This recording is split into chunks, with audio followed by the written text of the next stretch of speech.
尊敬的面粉们好，今天你们赚钱了吗？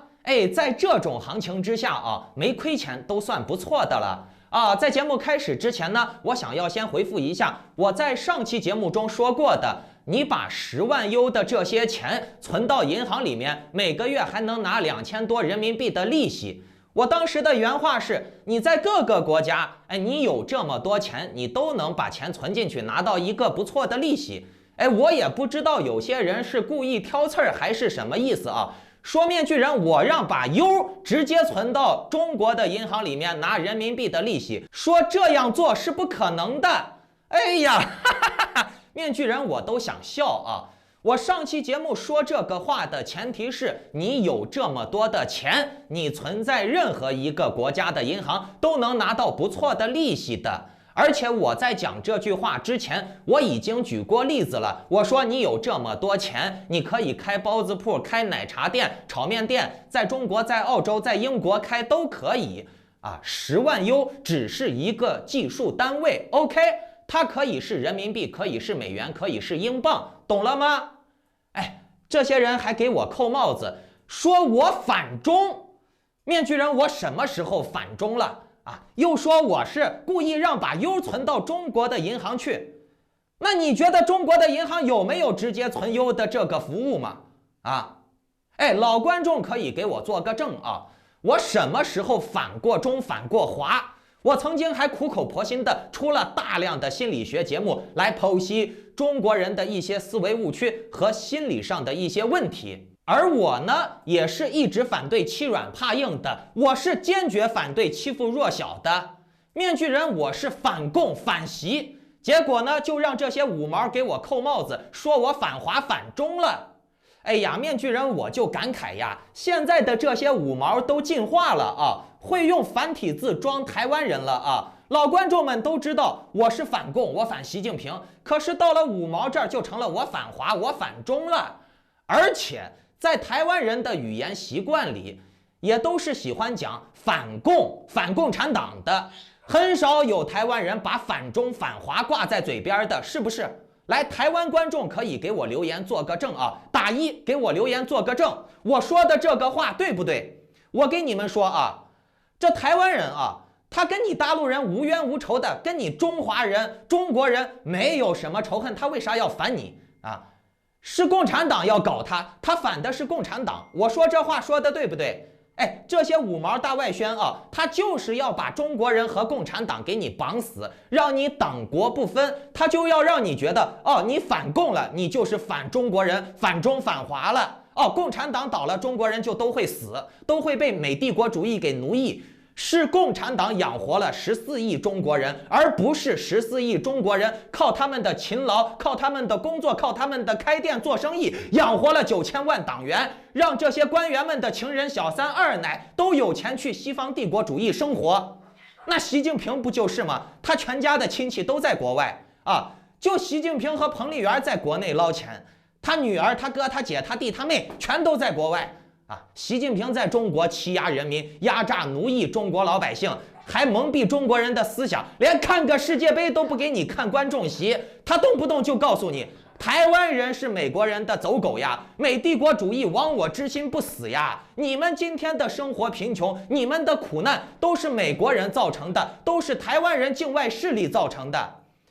那面具人，我就想说了啊，是台湾人把你关进方舱了，是美国人把你家门焊死了，让你活活的逃不出去，被烧死了，是台湾人把你半夜强制拉去隔离，然后把车掀翻，让你死囚了啊！是台湾人不让你看世界杯了，不让你上全球互联网了啊！是台湾人把你中国人的养老金都亏空了吗？现在共产党说中国的养老金亏空了5万亿了，这个窟窿该怎么办？怎么办呀？很简单呀，杀呀！没有老年人了以后就不用给养老金了嘛？你咋连这么简单的道理都不懂呢？现在官方推出了中老年打那个啥好东西的计划而且呢要缩短间隔期，从原来每6个月来一下，缩短到每3个月给你弄一下。从60岁以上的，甚至呢50、60岁的，一律都要开始给你弄几下。这是必须的，强制的。你说你不打，人民子弟兵就来了，解放军就来了，上门给你弄。哦，这也要怪境外势力了吗？啊，难道不是解放军大白武警给你打啊？不是解放军大白武警给你打哦，我明白了，是台湾人给你打的，是台湾人抢滩登陆反攻大陆过来给你打的呀，是不是？中国人连这点逻辑都没有，还天天说什么境外势力啊，这个美帝国主义、台湾走狗、亡我之心不死啊？什么是境外势力啊？你马克思列宁、斯大林、毛泽东不是境外势力吗？共产党不是境外势力吗？这点逻辑都没有。好，我们来讲金融方面的正题啊。讲正题之前，请大家点开屏幕下方的点赞、订阅、小铃铛。那顺便把今天的节目转发分享到3个平台以上，截图发送到我的邮箱，就可以参与抽取这个月的 NFT 大奖了。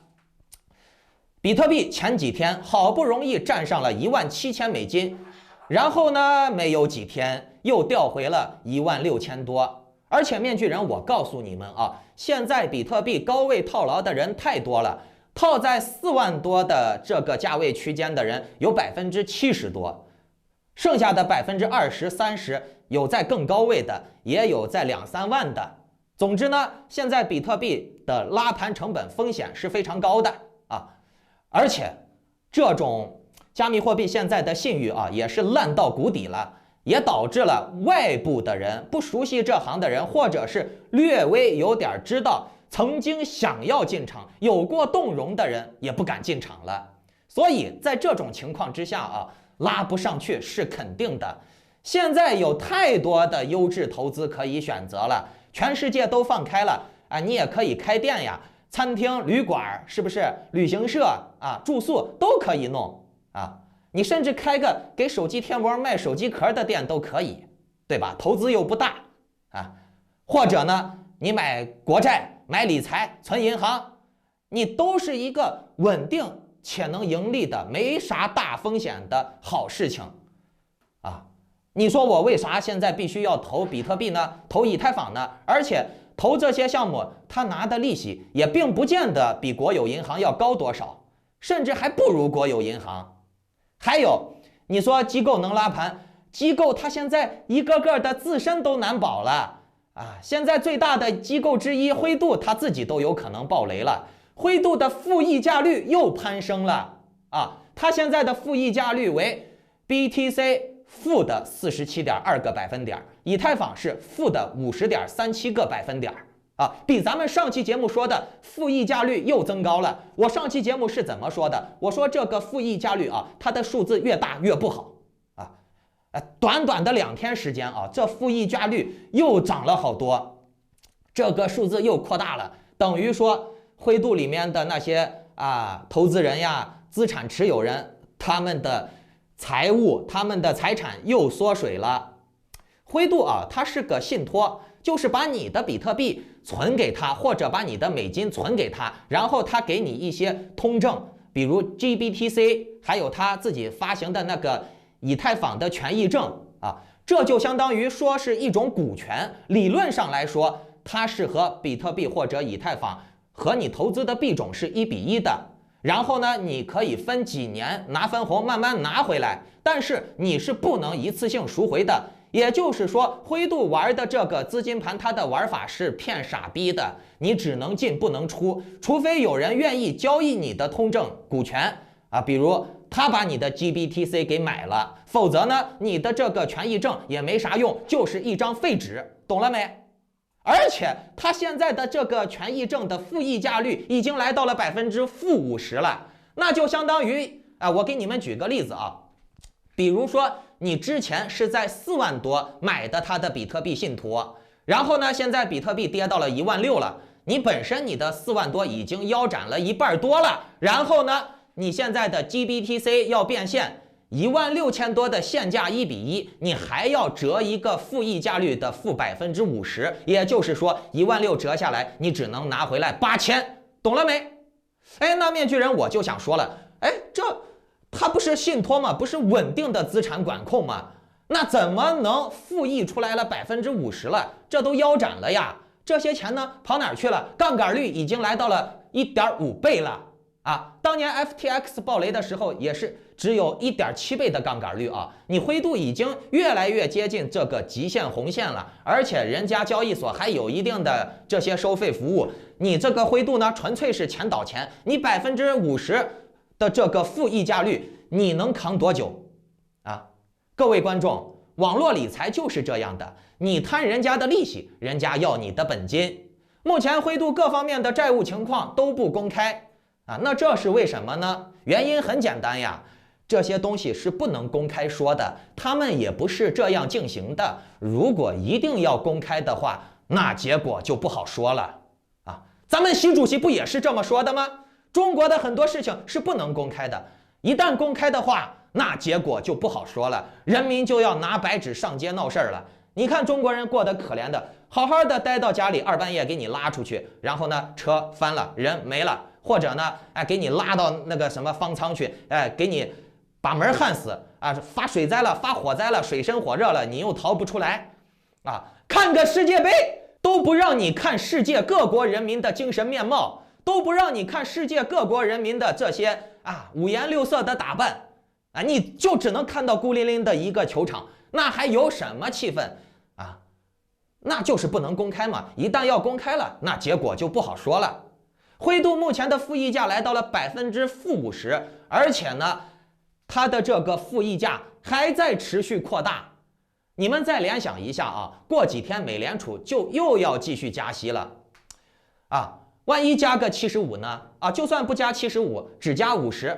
那也是加息呀，资金成本又变大了，所以呢，灰度面临的压力会更大，那它往接下来走就会越来越颓势了，对吧？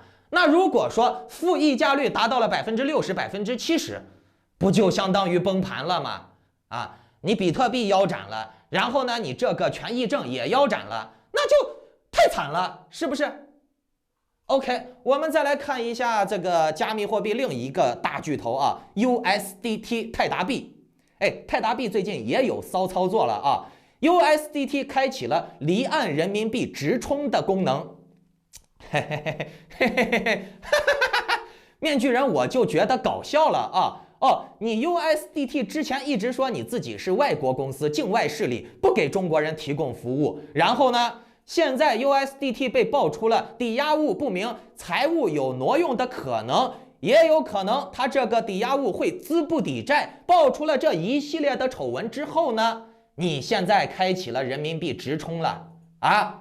你现在钱不够用了，你就给这些人民币中国人说啊，我现在支持人民币充值了啊，我现在可以让你们离岸人民币来买 USDT 了。那他妈的意图不就很明显了吗？中国人傻吗？中国人情绪化好忽悠吗？风向一带，让中国韭菜来接最后一棒，把水池子转移给中国人，拆东墙补西墙嘛。这真的就是拆东墙补西墙呀，拆东方人的墙补西方人的墙。以后中国人充优更方便了，对吧？然后节奏一带，风向一带，中国人都买优了。然后呢，欧美那边的经济窟窿危机就解除了呀，拆东墙补西墙。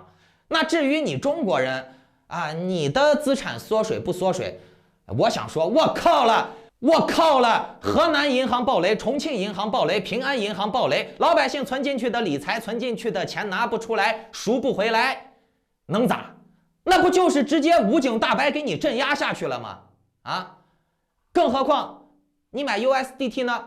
共产党都告诉你了你网络理财呀、金融诈骗呀，你不要买，买了以后亏了你盈亏自负，对吧？自己解决你说稳定币你有上3-5个点的浮动，咱还能接受，毕竟咱用这个东西也是要达到一定目的的我付上3-5个点的亏损还可以能接受，但是我的稳定币给你不稳定上个20-30个点，你又能怎样呢？你100块钱变80就已经不错了，我还没让你腰斩归零呢，是不是？那这样的话不就东升西降了？不，东降西升了，拆东墙补西墙了吗？把中国人的水池子给撸起来了以后，把中国人的钱又拿去来给西方人什么 SEC 呀、欧盟呀，给他把这个 USDT 的不稳定情况给解决了，对吧？你又能怎样呢？啊？你觉得你要维权？你觉得你亏上个20-30个不稳定的点儿，你不爽了？你去维权嘛，你去上访嘛？我党治你的办法多得很啊！而且它 USDT 就是香港的公司啊。据郭文贵说啊，他还是王岐山直接控制的。那不过王岐山现在也倒了啊，王岐山倒了，那顺势就是习近平接手嘛。而且各位观众，你们仔细观察啊，这些个币圈的红三代们啊，最近都开始炒作涉及人民币的稳定币业务了。具体是谁，我就不多说了，你们自己去查，可能有些人都知道了。但是面具人，我在这里想要给大家一个忠告啊，那就是你说稳定币能不能玩？我就告诉你，能玩啊，但是你的心态要摆正。你需要用的时候，你用多少就兑多少啊，把它当成工具币就行了，你不要去押大宝 ，OK？ 明白了没？好，如果你们想要得到能让你的资产和政治生活更安全的一手资讯的话，请打开屏幕下方的点赞、订阅、小铃铛，就不会错过我的及时风险提醒和商机分享了。更精彩的节目还在后面，我们下期再聊，祝你好运，再见。